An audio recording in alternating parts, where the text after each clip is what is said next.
Аял затынын көркү болгон чачтын түшүүсү эң жагымсыз көрүнүш. Улам сайын көркүнөн кетип, кадам сайын илешип түшө берген чачка кандай кам көрүү керектигин билбей жүргөн болсоңуз, анда сизге арналат угарман. Чачтын негизги структурасын кератин түзөт. Анын түсү аны боеп туруучу пигмент меланинге байланыштуу. Жаш улгайган сайын пигмент азайып, чач агаруу байкалат. Пигменти такыр жок чачта кезигет.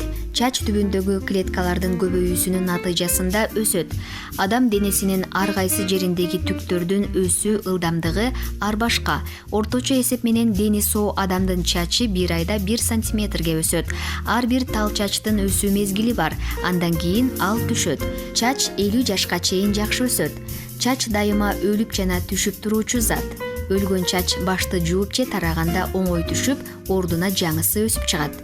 Ал эми чачтын жөнү жок эле. Көп өлчөмдө түшүүсү чач түбүндөгү без функциясынын бузулганынан жана ар кандай витаминдердин жетишсиздигинен болот. Мисалы А, С, B1, B6 витаминдери. Адистердин айтымында азыркы учурда кардарлардын басымдуу бөлүгү чачтын себепсиз түшүшү менен кайрылат. Мунун себеби көбүнчө туура эмес тамактануудан болсо, экинчи жагынан азыркы экологиянын тийгизген таасири менен байланыштырышат. Бул туурасында адистин сөзүнөн угалы. Чачтын түшүшү азыркы күндө абдан чоң көйгөй болуп атат, көпчүлүктө абдан чоң көйгөй болуп атат. Анткени билбейм эмне менен байланыштуу, балким экология мененби, балким стресстер мененби, азыркы заманбап жашоодо стресстер абдан көп эмеспи. Балким туура эмес тамактанган мененби, иши баары ошо бир келип туруп, ошондой көйгөйдү жаратып атат. Бизге клиникага кайрылган кардарлардын бир кап айтпайм, бир 30-40% ошо чачтын түшүшү менен келип атат. Себептери ар кандай болот. Мен жана жогорудан айтып кеткендей эле, туура эмес тамактануу, витаминдердин жетишсиздиги. Анткени азыр экологиянын бузулушунан, туура эмес жанагындай ар кандай пестициддерди кошкондорунан, жашууча жемиштерде толугу витаминдер жок.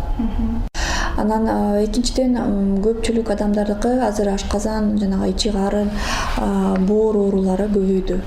Ошодон дагы жана ферменттер жакшы чыгарылбай, соктор жана ашказандагы ширелер жакшы чыгарбай, тамак жакшы сиңбей же тамак жакшы жанагындай бөлүнбөй, заттарга, пайдалуу заттарга бөлүнбөй, ошо канга сиңбей, ошондон да болушу мүмкүн. Гастрит, ашказан сезгенүүсү, гепатит, боордун сезгенүүсү, өттүн сезгенүүсү, ошондой оорулар менен ооруган адамдардыкы да чач түшүшү мүмкүн. Дагы да бир чоң бир кандай айтсам себеби, негизги себептеринен бири бул стресстер. Адамдарда азыр абдан стресстер көп болуп атат. Стресс жана Ганс Силге айткандай, анча-мынчадан стресстер бул абдан пайдалуу. Адамды ошо организмди иштегенге жардам берет, жакшы иштегенге жардам берет. Көп стресс болгон, анан дайыма стресс болгон бул абдан зыян. Организмде бүт функциялар бузулат. Ошондой эле чач дагы түшөт. Ар кандай косметикалык каражаттарды колдонуу десек болот. Краскалар, боёктор, чачка боёктор, туура бир шампуньдар, жана чачты бозортуп, кайра өңүнө башка өңгө келтирип, ар кандай фен, плойкалар, күнүмдүк кам көрүү, туура эмес кам көрүү. Бунун баары ошо чачтын түшүшүнө алып келет. Дагы бир бул ички органдарга курттар. Баягы эле соймологон ошо кир кол менен жугат, ар кандай кир жашооча жемиштер менен, чаба жууга жашооча жемиштер менен жугуучу курттар, мите курттар. Сиздер врач, дермокосметолог Айнура Сагынбаеванын сөзүн угуп жатасыздар. Чачтын бузулушуна ачык тийген күн жана катуу суукта терс таасирин тийгизет.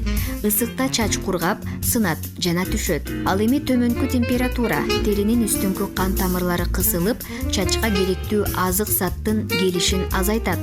Мына ушундай учурларда ар түрдүү маскаларды өзүбүз билип колдонуп келебиз. Бирок адистер бул туура эмес экенин айтат. Биринчиден ошо себептерин аныктайбыз.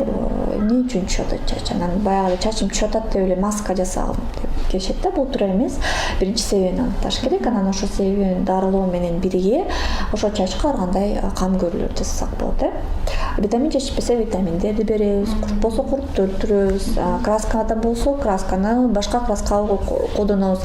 Ошо чач түшүп аткандарга негизги кеңеш. Биринчиден дарыгер дерматологко кайрылыңыз. Анализдерди тапшырыңыз. Экинчиден жанагы кам көрүүңөрдү ошо этият менен кам көрүш керек чачкачы. Мисалы өтө майда тарактар чачты жуулуп алат. Андайлар менен колдонбош керек. Жана пластмассадан жасалган тарактардагы абдан чачтын түбүнөн жуулуп алышы мүмкүн. Өзү деле мындай начарлап калган чачты огуш бетер түшүрүшү мүмкүн. Ошон үчүн жыгачтан же жумшак массаждуу тарактарды алып колдонсоңор болот. Чачты күнүгө эртең менен кечинде тараш керек. Сөзсүз түрдө өзгөчө узун чачты бул башка өзүнчө укалоо болуп калат, кан жуутун жакшыртат, анан чач жакшы өсө баштайт. Экинчиден жана фен плойкаларды, утюжокторду азыраак колдонуш керек, азайтыш керек. Анан краскадан болсо гипоаллергендүү, ошо аллергияга каршы краскаларды колдонуш керек. Үчүнчүдөн витаминдерди ичиш керек, сөзсүз, витаминдүү, минералдуу комплекстерди ичиш керек. Үчүнчүдөн тынчтандыра турган, кичине адамды өзүнүн көңүлүн ача турган мындай жакшы таблеткаларды ичиш керек. Чөптөн жасалган таблеткалар болот, мисалы валерьянка деп коебуз, ошондой сыяктуу. Сиздер врач-дермокосметолог Айнура Сагынбаеванын сөзүн угуп жатасыздар. Чач көп түшкөн учурда колдонулуучу маскалар туурасында айталы. Бал аралашмасы: 1 чай кашык бал, 1 аш кашык пияздын ширеси, 1 даана жумуртканын сарысы жана 1 чай кашык өсүмдүк майы керектелет. Бул азыктардын баарын бирдей массага келгиче чалып, жакшылап аралаштырасыз. Даяр болгон массаны чачтын түбүнөн учуна чейин сүртүп 2 саат кармайсыз. Аталган ыкманы жумасына 2 иреттен 3-4 айга чейин кыласыз. Сабиздин ширеси: чачыңыз аябай көп түшүп жаткан учурда сабиздин ширесин көп ичкенге аракет кылыңыз. Мындан тышкары сабиздин ширесине пияздын ширеси менен кастор майын аралаштырып чачыңызга маска кылсаңыз дагы жакшы натыйжа берет. Бул ыкманы жумасына 2 иреттен 6 айга чейин жасоо зарыл.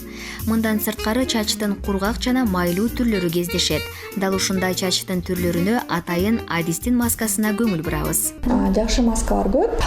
Жакын арада ошо китеп жазып атам. Атына жасалуучу маска деген жөнөкөй эле китеп болот, 37 беттүү. Ошол жерде көп маскалар жөнүндө айтам, маскалар көп. Мисалы эң эле мындай кеңири таралган маска деп коелук. 1 чай кашык коньяк, 1 чоң кашык коньяк, 1 жумуртка. Жумуртканын сарысы деле болот. Экөөнү аралаштырып туруп, чачка сүйгүп, анан жана жылуу, орусча утепляющий колпак деп коет, жылуу целлофан пакет кийгизип коюш керек, анан жууп менен байлап коюш керек. 2 саатка. Бул абдан жакшы маска. Кургак чачка кандай маска жакшы? Баягы эле зейтун майы болобу же аптекадан жана репейное масло деп сатат, ошону алып туруп эле жылытып, же бир аз жылытып туруп эле ошо суу чачка коюп туруп эле абдан балчылдатып көп коюш керек. Анан баягы эле пакетти кийип туруп жууп байлап коюш керек. Мындай түн менен, ушундай маска түн менен болсо болот да чачта. Ошо эң жакшы маскалар ошолор.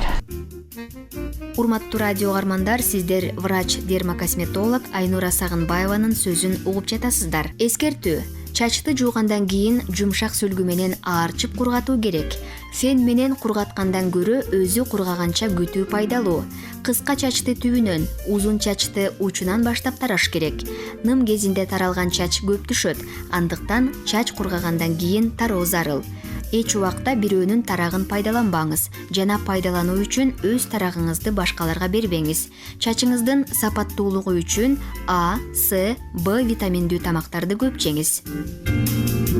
Чачтын агаруусу: пигменттердин жоголушунан чачтын туруктуу түссүздөнүшү пайда болот. Ал организмдин картайышы менен коштолот. 35-40 жаштагы адамдардын чачы анда-санда агара баштайт. Адегенде саамай чач, кийин баардык чач агарат. Кийинчерээк каш, кирпикти да ак басат. Улгайган кезде чачтын туулук агарышы физиологиялык көрүнүш болуп эсептелет. Бирок айрым учурда жаштарда да ак чач пайда болуп келет. Ал нерв системасынын, ички секреция бездеринин бузулушу, витамин жетишсиздигинен, аскандуулуктан, катуу чарчоодон, катуу кайгыруудан болушу мүмкүн.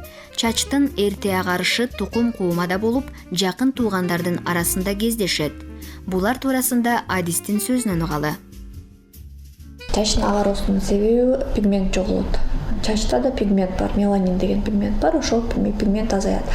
Себептери ар кандай. Балким жанагы тукум куучулук деп коебуз, мисалы кээ бир жаш балдарды көрсөк деле чачтары ак. Кээде ошо каражаттарды туура эмес колдонгондон, кайра жанагы боюңун кетирип кайра өңгө бергенден стресстен болот. Эрте чач агаруу стресстен болот.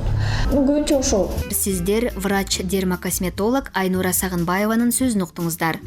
Агарган чачты калыбына келтирүүгө болбойт, бирок косметикалык максатта өсүмдүктөн алынган басма, хына, көк жаңгактын кабыгы же химиялык боектордун жардамы менен боесо болот.